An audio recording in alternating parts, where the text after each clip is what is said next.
The hacking group Anonymous has recently brought attention to a chilling and mysterious phenomenon occurring throughout the United States, an unusual connection between missing persons cases and cave systems.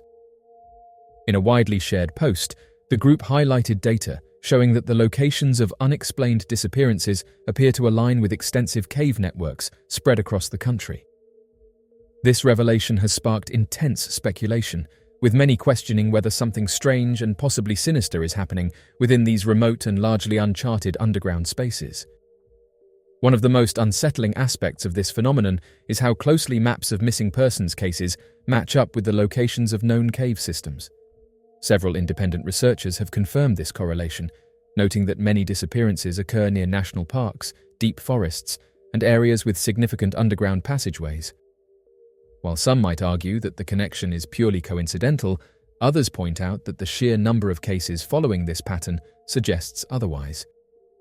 Hikers and outdoor enthusiasts have long reported bizarre incidents in and around cave systems, with some vanishing without a trace, while others mysteriously reappear miles away from their last known location. Some individuals who have gone missing and later returned are unable to recall what happened during the time they were lost. This has fueled speculation that caves may serve as a gateway to something unknown, whether it be strange natural phenomena, undiscovered creatures, or even hidden government experiments. The US government has reportedly studied these areas, leading to further speculation about what might be happening beneath the surface. As curiosity surrounding the connection between missing persons cases and cave systems grows, independent investigators and researchers have reported unsettling encounters with unknown individuals, warning them to stop their work. Numerous accounts describe men in black suits approaching those who dig too deeply into the mystery, issuing cryptic warnings or outright threats. These encounters have only fueled speculation that there is more to the cave system phenomenon than what is publicly acknowledged. Many of those who have attempted to gather information on missing persons cases near caves claim they have been watched, followed, or confronted by these mysterious figures.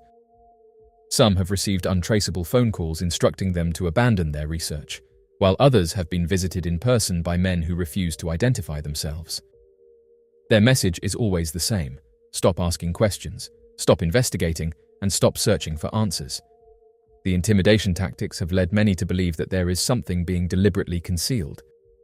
The involvement of these strange individuals raises alarming questions.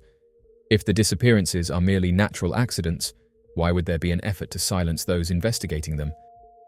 Researchers argue that such warnings only confirm that something significant is happening beneath the surface, something that those in power do not want the public to uncover. Documents and testimonies suggest that agencies have conducted research into underground structures, seismic activity, and other anomalies. Some believe that caves may be home to classified experiments or secret installations hidden from the public eye. Others entertain the possibility that caves could harbor something far more mysterious, such as unknown life forms or subterranean civilizations. Throughout history, caves have been the subject of myths and legends, often portrayed as the dwelling places of supernatural beings or lost worlds. Native American tribes, for example, have long told stories of strange creatures living beneath the earth. Some researchers wonder if these ancient legends hold a grain of truth, pointing to modern-day disappearances as potential evidence of hidden dangers lurking underground. The sheer vastness of the United States cave systems adds another layer to the mystery.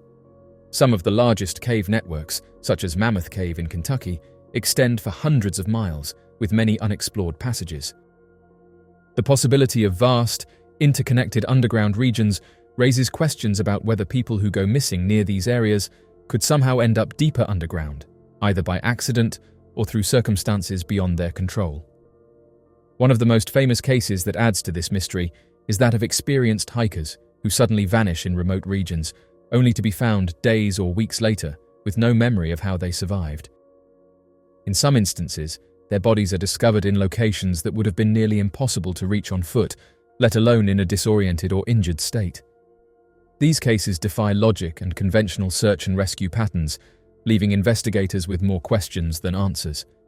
Despite growing interest in the connection between missing persons cases and cave systems, there has been little official acknowledgement of the phenomenon. Law enforcement agencies continue to classify most disappearances as accidents, attributing them to disorientation, exposure, or wildlife encounters. However, for those who follow the data, the pattern is difficult to ignore. Anonymous's post has only fueled the debate, pushing more people to investigate the link between caves and unexplained vanishings.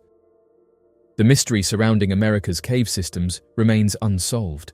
Whether the strange activity is due to natural dangers, undiscovered species, government experiments, or something beyond human understanding, one thing is certain: there is more to these underground landscapes than meets the eye.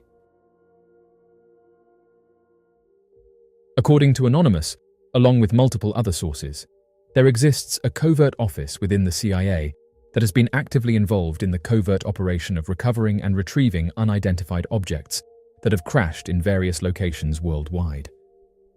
According to a reliable source, the US government has reportedly retrieved a minimum of 9 unidentified objects, which are believed to be of non-human origin. These objects were obtained in various conditions, with some being damaged as a result of crashes, while 2 of them were found completely intact. According to information provided by 3 undisclosed sources, it has been revealed that the Office of Global Access, a division within the Science and Technology Directorate of the Central Intelligence Agency, has been actively involved in coordinating the acquisition of potential advanced spacecraft since 2003. This disclosure sheds light on the significant role played by the Office of Global Access in secret operations related to alleged unidentified flying objects. According to undisclosed sources, who prefer to remain anonymous due to fear of backlash, it has been revealed that all 3 individuals have received detailed information from insiders who were directly part of the purported missions aimed at recovering unidentified objects. The assertions, despite their seemingly fantastical nature, are becoming increasingly supported by a wide range of evidence. This evidence hints at the possibility that the US government may be concealing technologically advanced vehicles that are not of human origin. The existence of such vehicles may defy belief, yet a comprehensive examination of the available information suggests that this phenomenon warrants serious consideration. In a highly anticipated and captivating public hearing held in July, David Grush, a highly respected former top intelligence officer, made a revealing and impactful statement before Congress. In a remarkable move, during the same month, the Senate Majority Leader, Chuck Schumer, proposed a groundbreaking bill that permits the public disclosure of recovered technologies with unknown origins and biological evidence indicating the existence of non-human intelligence. This bill has successfully passed through the Senate, marking a significant milestone in the pursuit of uncovering secrets surrounding these extraordinary phenomena. Multiple individuals who provided information to various news outlets have revealed detailed insights into the suspected collaboration between the CIA and their purported involvement in clandestine operations concerning the retrieval and secure preservation of unidentified objects that have either crashed or landed. According to a reliable source who received information from insiders of the UFO program, there are a minimum of 9 vehicles involved. Each vehicle has its own unique circumstances and conditions. The condition of the vehicles is a determining factor, as some may be damaged if they were to crash, resulting in significant harm. However, there are 2 vehicles that remain completely intact.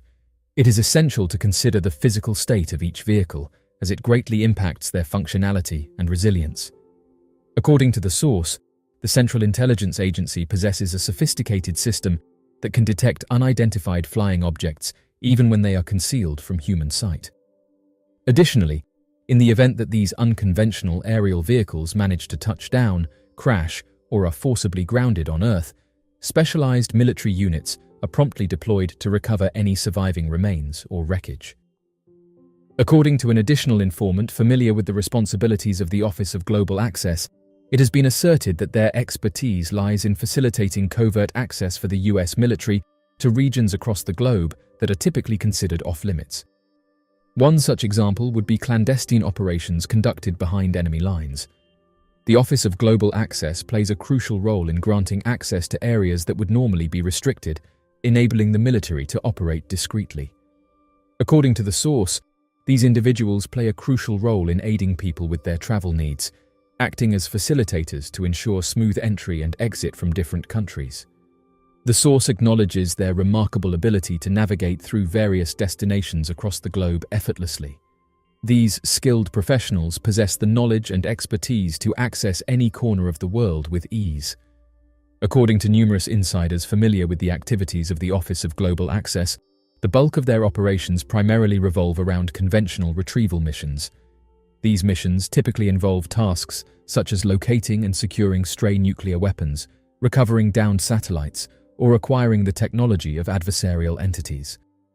According to their assertions, certain operations overseen by the Office of Global Access have encompassed the retrieval of unidentified objects. According to a reliable source, the primary objective is to secure and safeguard the item in question while maintaining utmost confidentiality. The responsibility of physically retrieving it lies with the military, although they do not retain control over it due to the extensive documentation they have to manage. Consequently, the item is swiftly transferred into the possession of private individuals or entities. This transfer ensures that the military can focus on their record-keeping duties without the burden of safeguarding the item. The process emphasizes the importance of maintaining secrecy and highlights the role of the military in the initial retrieval, followed by the prioritization of placing it in private hands.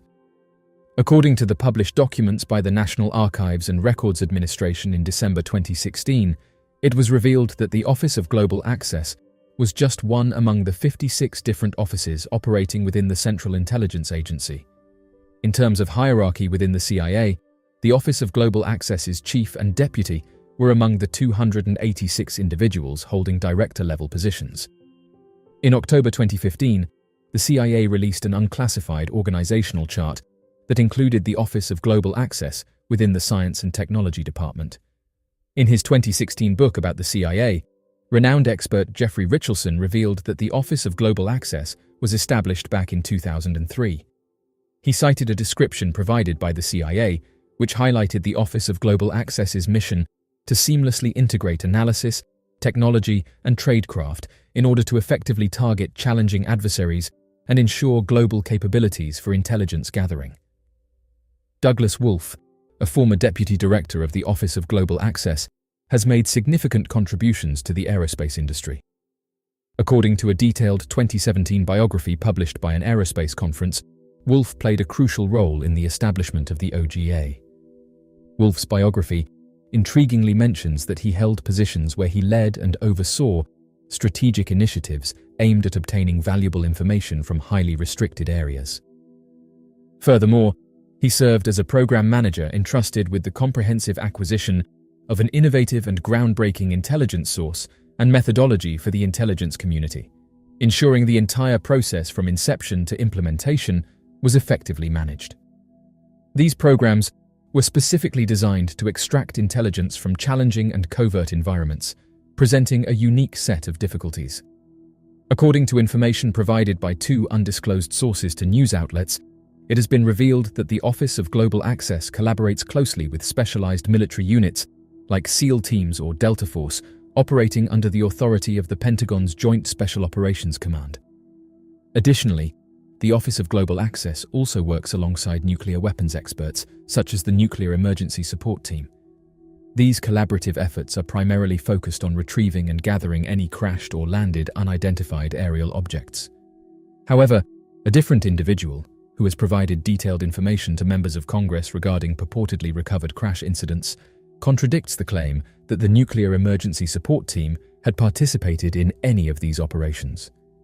According to a spokesperson, members of the Nuclear Emergency Support Team frequently come across materials of unknown origin. It is worth noting that one of the primary objectives of this team is to assist in identifying the source of nuclear substances intercepted outside of regulatory oversight or employed in the construction of nuclear devices. This task involves extensive investigation and analysis to determine the exact origins and purpose behind the utilization of such materials. Throughout its operational history, NEST has consistently reported a lack of any substantive information pertaining to unidentified aerial phenomena. According to a new interview with a former member of the SEAL team, they had participated in missions that were coordinated by the CIA. These operations aimed to retrieve valuable enemy weapons that had been left behind or lost. Additionally, the source mentioned that they were aware of fellow colleagues who had been part of similar missions, during which they discovered technology that appeared to be highly advanced. However, it is important to note that the technology they encountered was not necessarily of advanced origin. According to a credible source, it has been reported that the 24th Special Tactics Squadron, which is part of the Air Force Special Operations Command, stationed at Pope Field Army Air Base located in North Carolina, has played a significant role in the crucial task of securing areas where unidentified flying objects have reportedly crashed. According to insider information, it has been revealed that the Central Intelligence Agency frequently transfers the wreckage or materials obtained from various incidents to private aerospace contractors for further examination. This practice allows them to avoid strict government audits and provides an opportunity to protect and safeguard these materials under trade secret provisions. By involving private contractors, the CIA can ensure that comprehensive analyses are conducted without the constraints of government oversight. According to an informant who has disclosed their knowledge to Congress, the Central Intelligence Agency assumes the role of the portfolio manager or owner in the operation related to the retrieval of unidentified anomalous phenomena crashes. The Department of Energy's national laboratories act as materials analysis contractors in cases where recovered radioisotopes are implicated. However, it is important to note that their involvement extends beyond just radioisotope materials. On the other hand, in the aerospace defense industry, contractors are specifically entrusted with handling non-radioactive materials, excluding any recovered radioisotopes. They also work with intact spacecraft. It is worth mentioning that this distinction is crucial in ensuring proper management and safe handling of various materials within these sectors. Numerous credible sources have indicated that a significant number of individuals participating in these programs might not even be aware that they are engaging with advanced aircraft. This lack of awareness can largely be attributed to the stringent security measures and compartmentalization of information implemented within these highly classified initiatives. During his recent interview with podcast host Joe Rogan, whistleblower David Grush provided a fascinating anecdote that sheds light on the Manhattan Project engineers' lack of awareness regarding their work's ultimate purpose. Grush shared an example involving engineers who were involved in developing fuses for a top-secret project in the 1940s, only to later discover that these very fuses were incorporated into the devastating atomic bombs dropped on Japan. Late in 2021, Senate Majority Leader Harry Reid, in an interview with The New Yorker, made a fascinating revelation about the involvement of esteemed defense company Lockheed Martin as one of the private contractors entrusted with the custody of potential extraterrestrial debris. According to his testimony, he mentioned that he had been informed for an extended period of time about Lockheed's possession of certain recovered materials. As the majority leader, Reid played a pivotal role as a member of the Gang of Eight, a small and exclusive group of prominent lawmakers who were entrusted with access to the nation's most highly classified information. This information was deemed too sensitive to be shared widely among other members of Congress. According to the individual in question, despite his affiliation or status, he was not granted entry or permission to these purported initiatives. In 2008, Senator Reid played a significant role in establishing a fresh department within the Pentagon specifically dedicated to investigating unidentified flying objects. The main objective of this initiative was to thoroughly examine the recurring reports from US military pilots and personnel regarding peculiar sightings in both the skies and the seas. This newly formed UFO investigation office aimed to delve deeply into these incidents, leaving no stone unturned. In June, Grush, a former high-ranking intelligence officer, made a significant revelation regarding his tenure at the Pentagon's UFO office. He disclosed the existence of a covert US program that aimed to acquire advanced technology from various unidentified aerial vehicles dating back to the 1930s. Grush's claims shed light on the long-standing efforts of the US government to investigate and harness the potential technological advancements of these enigmatic crafts. The claims made by the former employee of the National Reconnaissance Office have been evaluated as both urgent and credible by the Intelligence Community Inspector General.